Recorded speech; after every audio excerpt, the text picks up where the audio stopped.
Welcome to Mod Pod with Fukunaga, a podcast that celebrates the strength and pulse of the luxury market. And now, here's your host, Vanessa Fukunaga. Hi everyone, and welcome to another episode of Mod Pod with Fukunaga. And today we are here in Mexico City, which is really fun for us. Normally we are on site, on location at La Botica in Los Cabos, but today, because our very special guest is César López Negrete, welcome. Hola Vanessa, welcome. Gracias. Thank you to be here. Thank you so much for, actually, we're happy to be here. Yes. Normally I'm saying thank you for coming, but actually we're coming to you. Well, thank you for being in Mexico City and visiting us at Casa Seminario. Casa Seminario 12, Yes, right? yes, that's so correct. So tell me, this place is beyond phenomenal. You know I love a good ambiance. Yes. And we've had an event here before with Solaz together. That's correct. Tell me about this historical place where we're at. This is an amazing setting. Well, as you noticed, we are at the very center of Mexico City, but that means that we are at what was the old ceremonial center of the old city of Tenochtitlan. Okay. This area was where all the most important temples, the ceremonial sites for the Mexica culture were located. And then when the Spanish city came to be, this was the very first street that had a Spanish name, Calle del Reloj. Oh my gosh, interesting. So it's a place with over 8 centuries of history. And where we are sitting right now is probably the oldest family home in the city. Right, it's amazing. So it's a house, but it's so funny, you know, you come to the location and basically you just find the secret door, which I love. Yes. And then it opens up to what feels like kind of like a palace-ish. Has it lived as a traditional house before? Well, houses in colonial times were not only places for inhabitation for a family, but they would be also places of commerce or for some particular activity, either in politics or in commerce. So this house was built by a family of merchants. So on the ground floor, we have the very large alhóndiga, which is a very big room where they would store different wares that would be for sale. Then the middle floor has a different height, and that's probably where all the servants and the accountants and the helpers would live. I'm not having my accountant live with me, but that's okay. And then this is what we call an estrado, or the piano nobile, but you can see it's different height, different proportions, and this is where the family would live. The estrado would be actually the place where people would entertain each other. They had a lot of time to talk. No TV. Play music. Yeah, yes, exactly. Correct. So an estrado would be a place where we would be having a conversation in a relaxed way or in a beautiful way, like right now. No, it's really elegant. I really like it.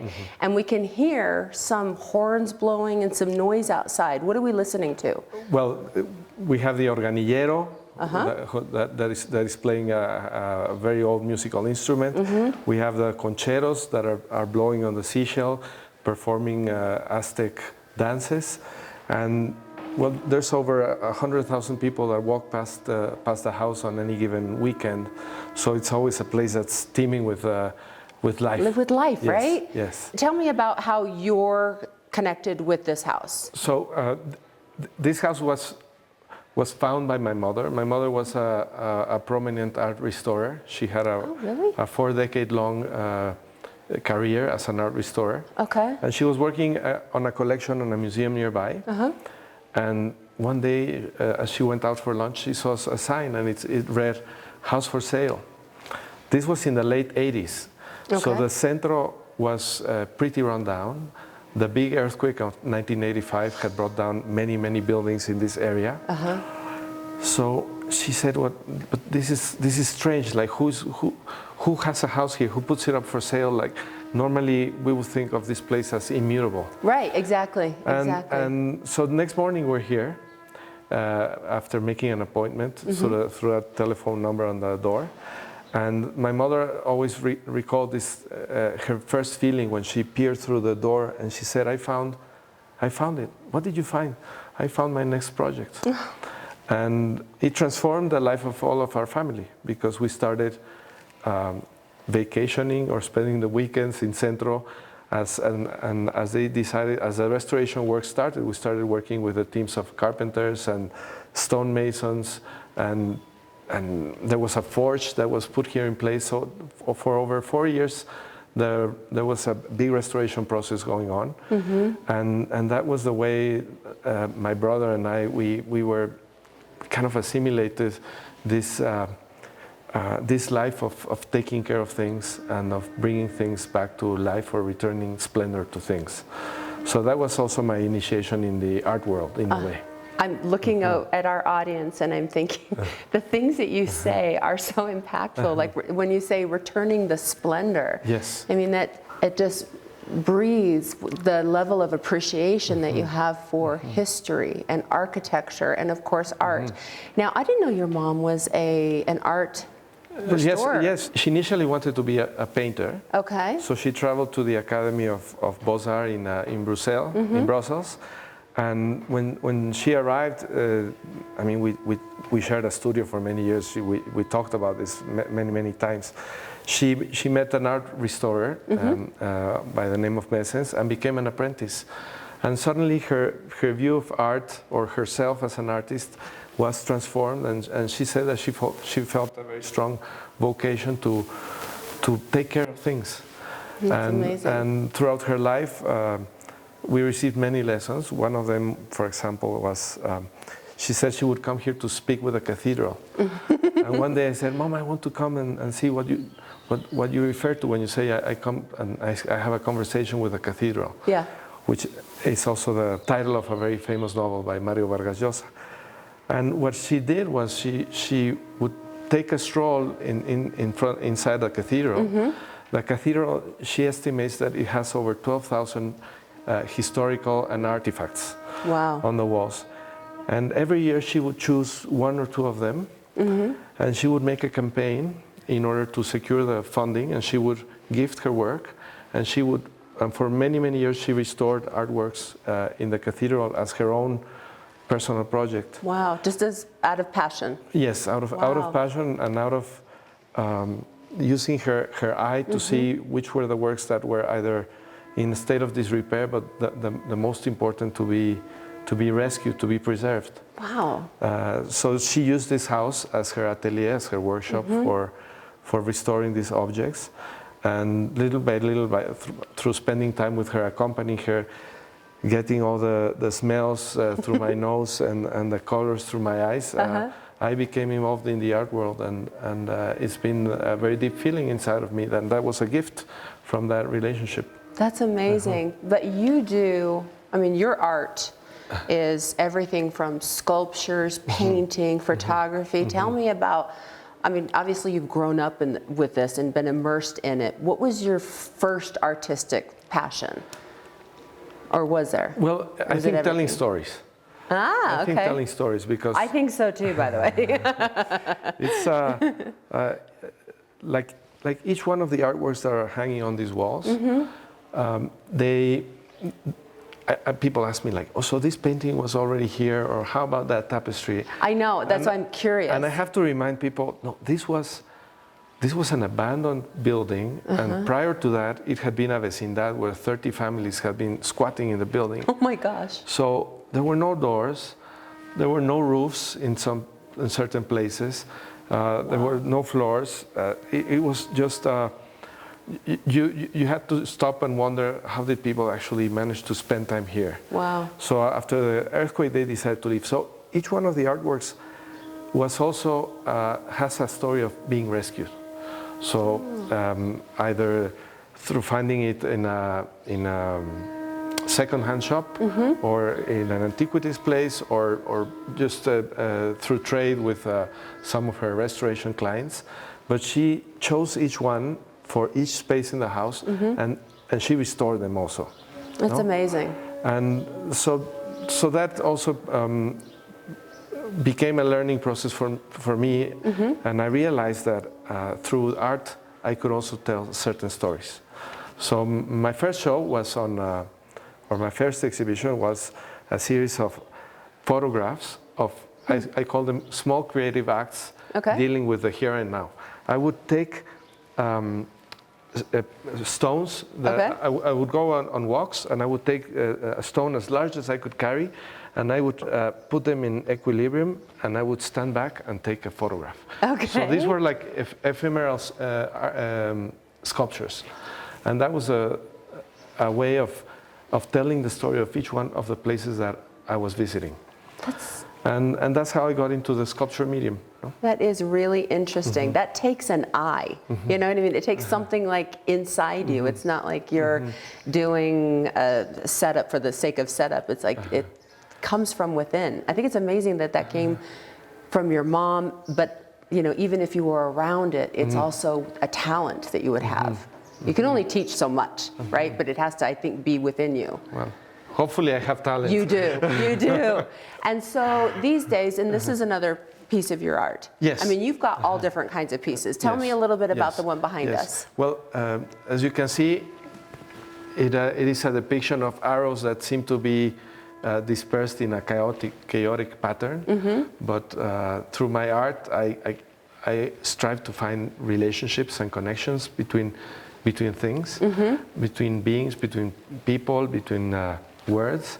So this is called Wet Dreams, and it's as you can see, it's full of movement and vitality and connection and possibility. When you go to create a piece of art, I'm always so amazed. I'm really good at the after. If somebody starts something, I can look at it and say, I like it, I don't like it, or you know, the graphic design work. But I don't know how an artist, that creative aspect, just starts a project, because you are doing everything from sculptures to painting to photography. But how do you plan to do something like this, or it just comes to you? Well, there is a lot of anguish. Oh God! Yeah, are you a tortured artist? Well, I don't know one that is not. No? That's true. I mean, I feel very fortunate to do what I do, but of course there's a lot of self-doubt. If I've been doing, like, this is an engraving. Am I allowed to touch this? Yes, of course. This you could drop it in the sea, and, which I will not. And 10 centuries afterwards, you can bring it out, and some of it will be left. I mean, this is quite a very strong and durable material. It's really interesting. And I was working on these works when my mother passed, and I wanted to make things that were everlasting. That's nice. So this is this type of material is called Everdur. So it's a special kind of bronze, silicon bronze, that wants to last forever. So of course I got into a time when I was very concerned about making artwork that would last through time. And then maybe after that I would do works with paper, which is a very delicate medium. Of course there's ways of conserving paper, but if it gets wet, it's done in a way, no? So every time, for me, it's a different process, but I have to bring together a lot of focus and a lot of energy, and maybe rest for a while, and then become inspired for the next thing. I mean, that's really a true artist. Now, if people wanted to find your work, how would they find it? So, well, my name is César López Negrete, and then on the internet you find, but on Instagram is a very good way of doing it. And what's your Insta handle? So it's at César, César, Lopez Negrete, César López Negrete. César López Negrete. Yes. Good. And if we wanted, you remember that huge, I think it was a bronze also that we had in Solaz, and it was brought here. Yes, that's like the centerpiece or the main piece of that beautiful resort. Yes. Really gorgeous. Is it as heavy as this? That's part of this series. That was exactly that same time. It was, right? Yes, correct. And that was in 2 or 3 pieces, wasn't it? So, it wasn't one big one, it's a large mosaic. It's almost 50 feet long. And it's maybe close to 100 different panels that compose it. Yes. It's incredible. Now, did somebody say they wanted this size from you? Because it's really magnificent. Coming back to your question about how do you get started? Yeah, I have no idea. Well, when you're a sculptor, you normally don't have 20 sculptures in your atelier waiting for a collector to come, because it's just takes up too much space. It's too much work, too much capital. So larger works, I work a lot on commission. Okay. So I get hired on contract. No? Okay. And normally what I will do is I will come to a place. Let's hire César. I will come to a place and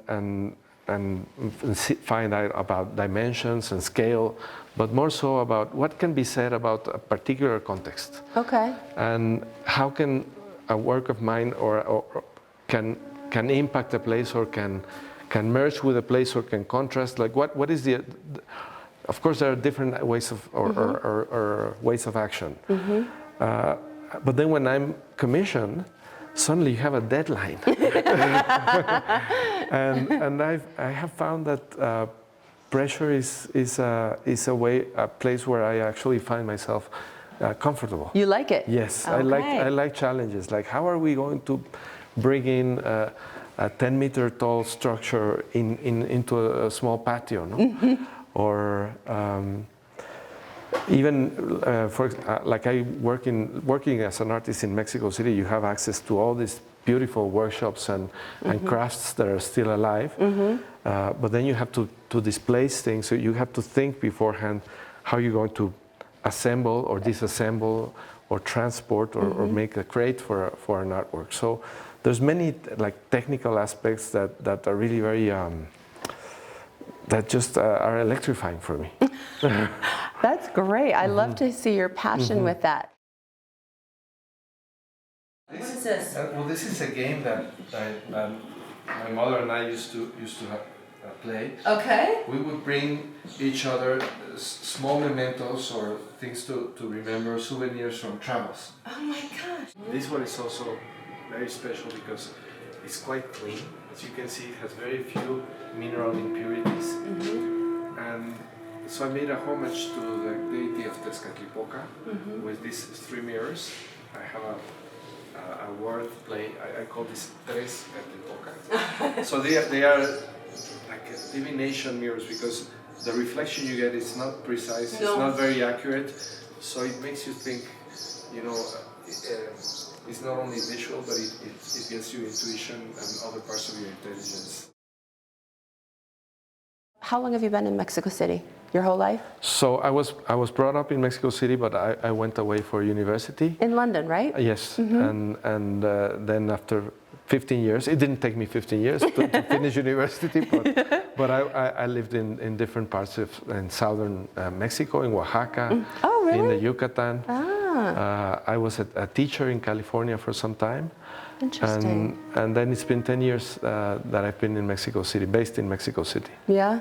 And do you see yourself living anywhere else? Yes. You do? Yes, of Where? course. I love Baja California. I'm going to... What? And I made a promise to my family. We're going to spend some time in Japan in the near future. My people. Yes, I'm never been. passionate about Japanese culture and. Interesting. Yes. What about the Japanese culture is interesting to you? So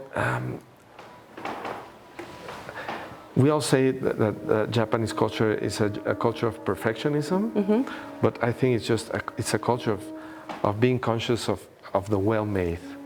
And I think that is also complemented with a reverence for tradition and for traditional knowledge.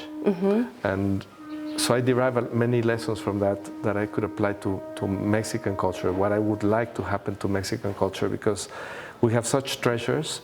Yes. And you know, you meet like an artisan here that has a certain quality to their work, and in Japan they will be named national treasures or living treasures. They have a program where they name certain craftspeople living treasures of Japan. So in my everyday life here, I've met many living treasures, but that are maybe not recognized in such a way. Wow. You're a living treasure. You're too kind. No, but I'm serious. I'm absolutely fascinated where it's not just you're taught this in school, it just literally comes from within to have this level of an eye and creativity, and where you say you even get physically tired from giving so much of yourself to a piece of art or a group of artwork. It's amazing. It's amazing. Where in the world do you have, or different places in the world, do you have pieces of your art where people have purchased them? As we were talking, the first artwork that I labeled in such a way was a piece of land art that I made in the northern part of Japan with a group of people. You did? Yes, and that was in the late 90s. And I've worked in Australia. I have also worked in the south, in the western coast of the United States, and in different collections throughout Mexico. Wow, wow, wow. That is incredible. Is there a stumbling block, or what do you find is your biggest challenge when you're approaching a new project? Being involved in a project with the right timing. Okay. Because sometimes, as I said, when you're working with a collector or a work on commission, sometimes there's a lot of expectation, and maybe you see that the collector or the commissionee is very involved, but sometimes other details or other parts of the project take precedence. Like when you're working inside a big building, maybe the decision by the client or the commissionee is to involve the artist way too late, and sometimes you can miss an opportunity. So I try to anticipate that, and I try to become involved in a way, and as early as possible. And even if you're not under contract, for example, I decide just to get involved because I don't want to miss the opportunity of having the good timing. So sometimes you end up gifting a lot of your work because not all projects come to fruition. So it's a way of just having the challenge. Is always communication. You know? So it's something that you start learning through time. I haven't been a professional artist for that many years. It's been a bit over. You wouldn't know that. I mean, with all of your works, and I haven't seen all of your works, but I've seen a lot. But I've been doing it for some time now, and you start learning how better to approach a project, no? and also how, because if you're able to do that, if you're able to have good communication, then if everything flows, you will be.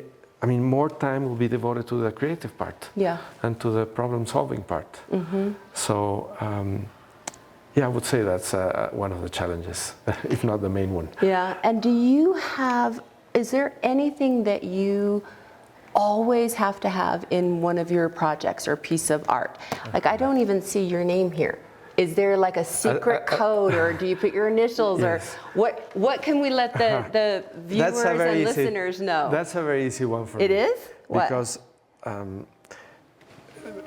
sculpture is mostly a visual art. So I think that we perceive sculpture, maybe there's certain senses that are not the 5 or 6 senses that we're taught in school, but because there's the sense of proximity, there's a sense of proportion, not only the sense of sight, but lighting and light is the most important. Absolutely. So when I work on an artwork, I also work on the way it's going to be lit. And the way the way it's going to appear, and the aspect it's going to have with the sun, and also with artificial lighting. And I'm fierce about that. I need to have the control about that, and it just makes all the difference. Okay.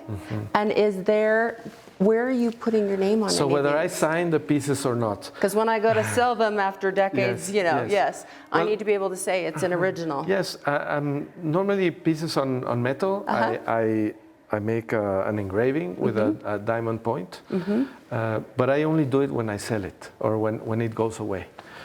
Okay, interesting. It's I don't know, it's just happened that way. And do you have yourself a favorite artist in any medium? Yes, well, I think collectors are born, and I was not born a collector. Okay. I take care of 2 or 3 buildings where I have my studio and where I live with my family, but I have very few possessions in a way. I take care of the buildings. This building has many objects, but like my personal items, I have even every so often I look at my archive and I get rid of things, and I like to travel lightly. Okay, well, when you want to get rid of your next things, you let me know. And so, what do you do in terms of admiring other artists? Yes. Who do you like? So I'm always looking at my peers in sculpture, and I think, I know that in Mexico we are very blessed with a centuries-old tradition of stone carving, and I think that what Pedro Reyes is doing with stone carving is just fantastic. He's working at very large scale. He's doing. You can see his hands. We're close friends, and you can see all the scars from the way he's working. And I think that his work is really coming into the very important tradition of stone sculptures in Mexico. I like the word of Tezontle, the work of Tezontle. Tezontle is a collaborative group. They were trained as architects, I believe, but I think that they are working. Their work with castings mainly is perfectly adapted to large-scale work, which I think that they're starting to do more and more now. And they have also incredible craft. And their studio is not far from here. And then abroad, well, I have to say that I'm a big admirer of all traditions. Okay. So I think that we are not at the pinnacle of sculpture right now. I think that we are still a far way to scratch the surface of what the Greeks were able to do or the Egyptians were able to do. Interesting. I think that much of that knowledge is probably lost, and it has to be reclaimed. So I'm looking forward to spending time in Pietrasanta in Italy, where the most amazing foundries, but also stone sculpting studios or workshops are, and to be able to perfect that craft. Wow, it's interesting that you say that. Where do you think that art fits in kind of the world today? And how, what can even kids, people get out of art? What would you tell them? Well, we've already talked about restoration and taking care and maintenance.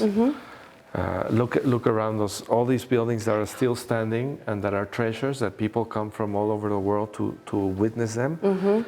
They are here because somebody took care of them. So we are inspired by the artworks, by the architecture, to take care of it, hopefully. And at the same time, I think that art is a system for change. It's a way of changing the frame within which you operate. So I love the position of the artist in a project, because you are able to pretend that the rules are different, or that something is achievable. And I think that right now we are seeing that so many structures and systems need maintenance, or need a reboot, or need a new version of themselves. I think that the position of the artist, or the framework of thought, or the non-framework of the artist is usable, is available for everybody to think outside the box.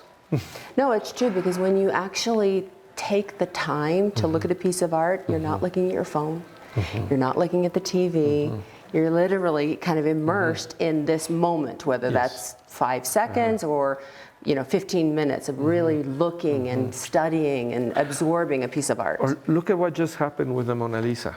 I know. So an activist put some icing on the face of the Mona Lisa. I know. But it brings attention to a very specific problem, a world problem. And so you might agree or not, but that's the power of art.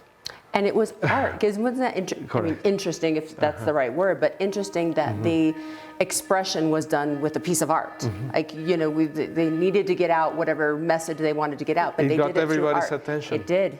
Now, do you travel normally to go to museums, or to go see other artists or, pieces of work? I always did that. I mean, my parents took me around the world, and museums. It was what you did, right? Mm-hmm. So I have 4 children, so I have to. So you have to. So I have to, yes. So it's Disneyland and the Louvre. I haven't done Disneyland. I have to say. You have. What is your favorite museum or your most favorite piece of art in the world that you would have visited or would love to visit? Yes, well, I was, my oldest daughter is going to start studying in Milan this year, and we visited Milan to see her school, and we arrived at Pinacoteca di Brera. And this was a museum that was built by Napoleon II, wanting to emulate the Louvre, but for the northern part of Italy. Wow.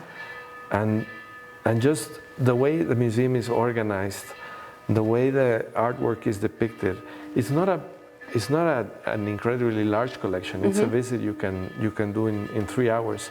I think that to be able to visit in a museum, a beautiful collection in 2-3 hours, to have an aperitivo in the beautiful courtyard. Come on, you can't beat it. You can't beat it. How many museums do we have here in Mexico City? So there is a census, and because there's been an ongoing campaign to have this city declared as the most museum-friendly city in the world. I think that there's close to 200. Really? I didn't know there were that many. Even just in front of the facade here, we have the entrance to the museum of the Templo Mayor. That museum was going to receive 1 million visitors in the year 2020. My gosh, incredible. Incredible. And I love like the Sumaya, everybody knows that museum. Well, we're very fortunate to have also different areas of the city where you have the area close to the Jumex collection, the Sumaya, Museum of Anthropology in that area. The Centro is so dense with museums. I mean, if we walk to the rooftop, we'll be able to locate 5 or 6 museums just by sight. Wow. We have San Ildefonso, Bellas Artes, the Museum of Cultures. We have the beautiful murals by Diego Rivera inside the National Palace. There's enough for a lifetime. And do you have works other than here? Where else would you have your pieces of art? I'd love to mention Museo Caluz, which is probably the newest addition to the museum landscape in Mexico. It's a collection, a private collection that is made now available to everybody. The building was called Hotel de Cortés. It was a very famous restaurant where in the 50s people, if somebody from abroad came to visit you, you would always take them to Hotel de Cortés. It's a place where many old-timers have very fond memories of. And it was restored, and now the collection of Don Antonio del Valle is inside that museum. Wow. It's mainly a museum of painting. And I have a personal connection with the museum because my mother was a restorer of that collection. And then the museum commissioned me to do a piece in homage of Monica. Oh my gosh! So when is that taking place? That's already. Oh, it's already there. That's already on view. Yes. Okay, remind our viewers and listeners where they can go to see that piece. Yes. Which museum is it? Caluz, K-A-L-U-Z. I like it. It's all in the family. Now you mentioned your 4 kids. Are any of them in the art world? So my oldest daughter is going to enter an art and fashion school in Milan. She's very artistically gifted, I would say, and she loves to paint. But it's part of what we do in the family. My studio is at the same place where we live, so there's always stuff around. Yes, exactly. Paints. Yes, and everybody's allowed. No? That's nice. That's nice. No constraints. Yes. And so where you've got this, is it a painting or a sculpture that's in the museum? It doesn't really fit one of those categories. I would say it's a sculpture, but it's a site-specific installation. It has to do with the surrounding area of the building, and It's called a shining light. The shining A shining light. path. A shining path. A shining path. Well, I'm definitely going to have to go see it, especially since the artist himself, world-renowned artist, can't even describe it. No, but that's like, it's fun. It makes it really interesting that it's not just, you know, it's always the exact same thing. And it's, like I said, you're not just doing it from a technique that you've learned in school. It's the gift or the art that you actually have inside you. I think it's amazing. And what would your last message be that you might want to impart to kids or to people about art? What would you say that inspires people? I heard one time, and I'll let you say, but I was doing something for a group of kids in the Baja, and I had the 8 different artists. Do you remember the Cabo 8? I don't know if you know. One's a painter, one's a sculptor, one's a photographer. And when they came to kind of be with all the kids, and these kids were 2 years old to 17, and they gave them all a piece of cardboard, and they were just painting. And they said, paint whatever you want. And they were explaining how don't get intimidated by art. Art is everywhere you look. It's on your shirt, it's on your belt, it's on your shoes. So it was a really interesting way for them to relate that to kids so they can see how that might, you know, play into their everyday life. What would you say to kids or to people about art? Well, we do have a workshop here called Corazón Restaurado. Okay. So a heart that is being restored. Yeah. And it takes place on the first Saturday of every month. Oh, that's nice. And we have a group of 24 children that spend the whole day here. And we named it just with adults' words. It's a workshop about learning about heritage, patrimonio. But I think that the main lesson that is coming up is that the world and all the objects in the world were made by people. Yeah. So the more you realize that, the more you can affect, because you realize that you can bring objects to being and make your own world or improve the world in a way. So I think that your question is just about the most important one, and it's something that we're trying to resolve or answer in a way with this group of young kids one Saturday a month, but we should do that more often. No? I love that. I love that. You know, kids are my weakness, kids and dogs.